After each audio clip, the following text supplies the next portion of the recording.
സങ്കീർത്തന ധ്യാനത്തിലേക്ക് ദൈവത്തിൻ്റെ പരിശുദ്ധ നാമത്തിൽ കർത്തൃനാമത്തിൽ നിങ്ങളെല്ലാവരെയും ഹൃദയപൂർവ്വം ഞാൻ സ്വാഗതം ചെയ്യുന്നു. ദൈവജനമേ, വചനം കേൾക്കുവാനും അതിൽ മറഞ്ഞിരിക്കുന്ന സത്യങ്ങൾ ധ്യാനിക്കാനുമായി ഒരുമിച്ച് കൂടിയിരിക്കുന്ന ഈ അവസരത്തിൽ നമ്മുടെ സ്വർഗീയ പിതാവിൻ്റെ മഹത്വത്തെ ആരാധിക്കുവാനും നമ്മെ ഇപ്പോഴും ജീവിപ്പിക്കുന്ന അവിടുത്തെ അനന്തകരുണയ്ക്കും ദയയ്ക്കും നന്ദി അറിയിക്കാനുമുള്ള അവസരമാണ്. അവിടുന്ന് നമ്മെ അവിടുത്തെ ദിവ്യ ഉദ്ദേശം പിന്തുടരാനുള്ള ഈ അവസരത്തിനും ഹൃദയം നിറഞ്ഞ നന്ദി അർപ്പിക്കാം. നമ്മുടെ പിഴവുകളും പാപങ്ങളും തുറന്ന് സമ്മതിച്ച് അവിടുത്തെ ക്ഷമയും കൃപയും തേടാം. ദൈവവചനം മനസ്സിലാക്കുവാനും അതിലെ സത്യങ്ങൾക്കായി നമ്മുടെ ഹൃദയവും മനസ്സും തുറക്കുവാനും സ്വർഗീയ ജ്ഞാനം നൽകണമേ എന്നും അപേക്ഷിക്കാം. നമ്മുടെ വാക്കുകളിലും പ്രവൃത്തികളിലും ചിന്തകളിലും ദൈവത്തെ മഹത്വപ്പെടുത്തുന്ന ജീവിതം നയിക്കുവാൻ പരിശ്രമിക്കാം. സഹോദരങ്ങളെ, അവിടുന്ന് ഏൽപ്പിച്ച ദൗത്യം പരിശുദ്ധിയോടെ പൂർണ്ണതയോടെ നിറവേറ്റുവാൻ കരുണ തേടാം. ലോകമെമ്പാടുമുള്ള അനേകം ആവശ്യങ്ങൾക്കായി കർത്താവിൻ്റെ സ്നേഹവും സമാധാനവും സംരക്ഷണവും യഥാസമയത്തെത്തുവാൻ നമുക്ക് പ്രാർത്ഥിക്കാം. കർത്താവെ, ഞങ്ങളുടെ ഈ യാചനകൾ ദയാപൂർവം ശ്രവിച്ച് ഉത്തരമരുളണമേ. ആമേൻ. പരിശുദ്ധാത്മാവെ, എഴുന്നള്ളി വരണമേ. കർത്താവെ, ഇതാ ഞങ്ങൾ അവിടുത്തെ വചനത്തിനായി കാതോർക്കുന്നു. ഞങ്ങളിൽ വന്ന് നിറയണമേ. 127 സങ്കീർത്തനം. എല്ലാം ദൈവത്തിൻ്റെ ദാനം. കർത്താവ് വീട് പണിയുന്നില്ലെങ്കിൽ പണിക്കാരുടെ അധ്വാനം വ്യർത്ഥമാണ്. കർത്താവ് നഗരം കാക്കുന്നില്ലെങ്കിൽ കാവൽക്കാർ ഉണർന്നിരിക്കുന്നതും വ്യർത്ഥം. അതിരാവിലെ എഴുന്നേൽക്കുന്നതും വളരെ വൈകിക്കിടക്കാൻ പോകുന്നതും കഠിന പ്രയത്നം ചെയ്ത് ഉപജീവിക്കുന്നതും വ്യർത്ഥമാണ്. തൻ്റെ പ്രിയപ്പെട്ടവർ ഉറങ്ങുമ്പോൾ കർത്താവ് അവർക്ക് വേണ്ടത് നൽകുന്നു. കർത്താവിൻ്റെ ദാനമാണ് മക്കൾ, ഉദരഫലം ഒരു സമ്മാനവും. യൗവനത്തിൽ ജനിക്കുന്ന മക്കൾ യുദ്ധവീരൻ്റെ കയ്യിലെ അസ്ത്രങ്ങൾ പോലെയാണ്. അവ കൊണ്ട് ആവനാഴി നിറയ്ക്കുന്നവൻ ഭാഗ്യവാൻ. നഗര കവാടത്തിങ്കിൽ വെച്ച് ശത്രുക്കളെ നേരിടുമ്പോൾ അവന് ലജ്ജിക്കേണ്ടി വരികയില്ല.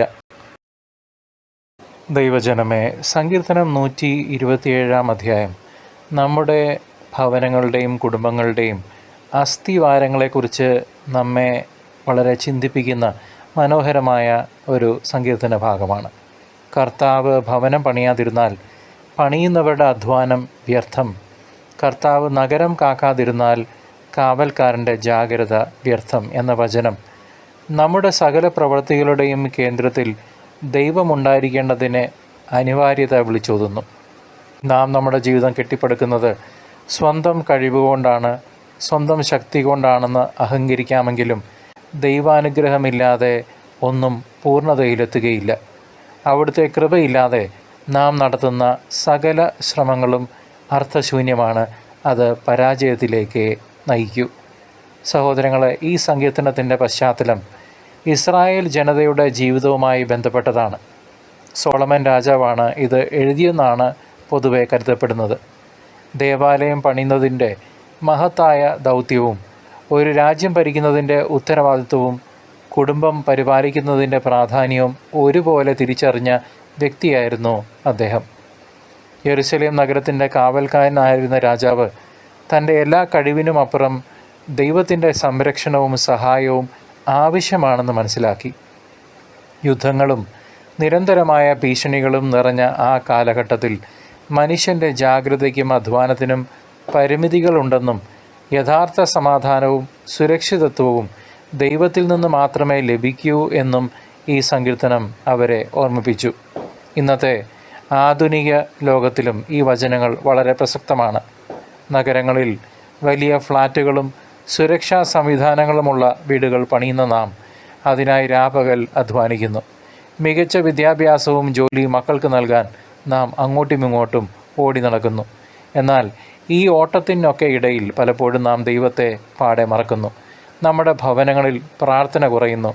നാവിൻ തുമ്പിൽ മാത്രം ദൈവം ഒതുങ്ങുന്നു. സാമ്പത്തിക ഭദ്രതയും ഭൗതിക സുഖസൗകര്യങ്ങളും മാത്രം മതി കുടുംബത്തിൻ്റെ സന്തോഷത്തിനും സുരക്ഷിതത്വത്തിനും എന്ന് നാം അന്നും ഇന്നും തെറ്റിദ്ധരിക്കുന്നു. എന്നാൽ അപ്രതീക്ഷിതമായ ദുരന്തങ്ങളോ കുടുംബ ബന്ധങ്ങളിലെ തകർച്ചകളോ ഉണ്ടാകുമ്പോൾ നാം കെട്ടിപ്പടുത്തതെല്ലാം മഞ്ഞിൻ്റെ കണങ്ങൾ പോലെ ഉരുകിയില്ലാതാകുന്നത് നാം കാണാറുണ്ട്. ദൈവഭയമില്ലാത്ത വീട് അടിസ്ഥാനമില്ലാത്ത വീട് പോലെ ആണ്. അത് ദൈവമില്ലാത്ത വീടാണ്. ഈ സന്ദേശം സഹോദരങ്ങളെ, പുതിയ നിയമത്തിൽ നമ്മുടെ കർത്താവായ യേശുക്രിസ്തു തൻ്റെ ഉപമകളിലൂടെ പൂർത്തിയാക്കുന്നുണ്ട്. പാറമേൽ വീട് പണിതവൻ്റെയും മണലിൽ വീട് പണിതവൻ്റെയും ഉപമ മത്തായി 7-ാം അധ്യായം 24 മുതൽ 27 വരെയുള്ള വചനങ്ങൾ നാം വായിക്കുന്നു.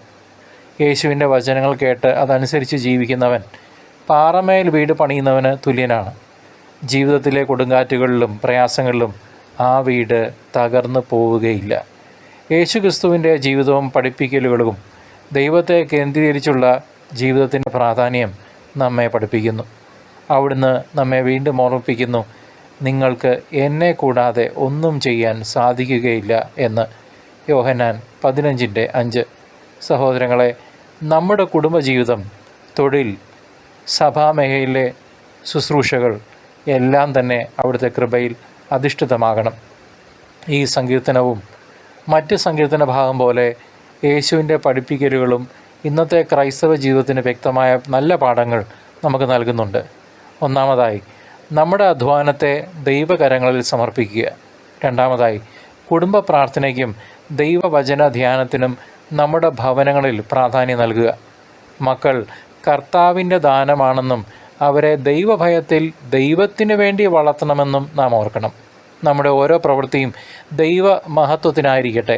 നാം എടുക്കുന്ന തീരുമാനങ്ങളിലും നടത്തുന്ന സംരംഭങ്ങളിലും ദൈവഹിതം അന്വേഷിക്കുന്നത് നമ്മുടെ ജീവിതചര്യയാക്കി മാറ്റാം. അത് കണ്ടിട്ട് വേണം മക്കളും വളരാൻ. ദൈവജനമേ, ഈ ലോകത്തിലെ നമ്മുടെ ജീവിതം ക്ഷണികമാണ്. നാം പണിയുന്ന ഭൗതിക ഭവനങ്ങൾ എന്നേക്കുമായി നിലനിൽക്കുന്നവയല്ല. അതിനാൽ കർത്താവിൻ്റെ രണ്ടാം വരവിനായി നാം ഒരുക്കമുള്ളവരായിരിക്കണം. അവിടുന്ന് വരുമ്പോൾ നമ്മെ കണ്ടെത്തേണ്ടത് വെറും ഭൗതിക നേട്ടങ്ങളിൽ മുഴുകിയവരായിട്ടല്ല, മറിച്ച് ദൈവരാജ്യത്തിന് വേണ്ടി അധ്വാനിച്ചവരും അവിടുത്തെ വചനമനുസരിച്ച് ജീവിതം ക്രമീകരിച്ചവരുമായിട്ടാണ്. നമ്മുടെ ആത്മീയ ഭവനം വളരെ ശക്തമായിരിക്കണം. കർത്താവിൽ ആശ്രയിച്ച് പണിയുന്ന ജീവിതം ഒരിക്കലും നിരാശപ്പെടില്ല. അത് ശാശ്വതമായ സന്തോഷവും സമാധാനവും പ്രദാനം ചെയ്യും. കർത്താവിനെ നിങ്ങളുടെ ജീവിതത്തിൻ്റെ അസ്ഥിവാരമാക്കുക. നിങ്ങളുടെ ഭവനം തകരാത്ത ശക്തമായ കോട്ടയായി മാറും.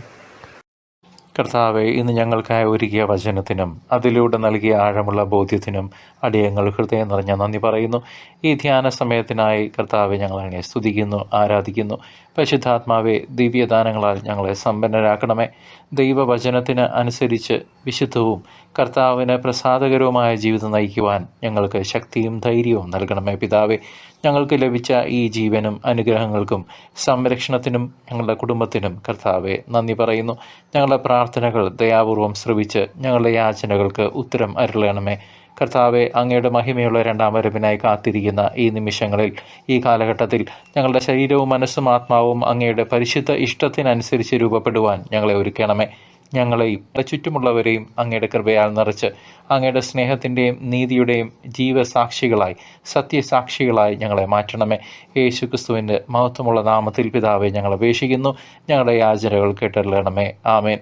പ്രിയ സഹോദരങ്ങളെ, ക്രിസ്തുവിൻ്റെ സ്നേഹം അറിയാത്ത ഒരാൾക്കെങ്കിലും ഈ വചന ധ്യാനം പങ്കുവയ്ക്കുമല്ലോ. ദൈവം നിങ്ങളെ സമൃദ്ധമായി അനുഗ്രഹിക്കട്ടെ.